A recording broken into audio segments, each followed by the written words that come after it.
Hi, I'm speaking to you on the evening of Easter and hoping that you have had a great Easter holiday. This week, we look at emotional intelligence, particularly in light of what you all have been reading and reflecting on in the book Deep Change. You know, in my experience, developing our emotional intelligence may be one of the most important and helpful tools we can have in the midst of our day-to-day interactions with people. As I go through the course of my day, I find that I'm continually reminded of its importance.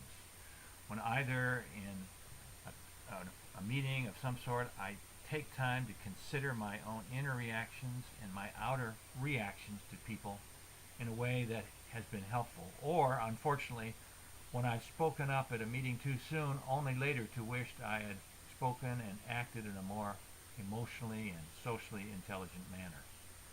For me, developing these skills is an ongoing process, but one that bears much fruit the more I practice them. My purpose for this week's discussion is twofold. First, I hope you can get a clear grasp of this very important set of skills referred to as emotional and social intelligence.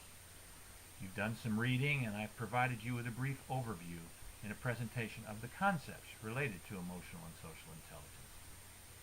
My second purpose is to enable you to share with each other some of the things you've learned about yourself, about the organizations you've been a part of, about leadership, and about dealing with other people as you've been reading the book Deep Change. There's a very clear assumption I make in setting up the discussion this way. I believe our ability to undergo deep change in ourselves and in others is clearly related to our level of emotional and social intelligence. In order to do one, we must have the other. So I ask you to reflect on those connections. This week, your interview summary is due, and hopefully you are moving ahead with that. I want to emphasize again, this is not to be a transcript of your interview, but rather a brief description of your interviewee and why you chose him or her, a summary of the most interesting and salient points of the interview, and then your analysis of this person as a leader using the concepts and theories we've discussed in class.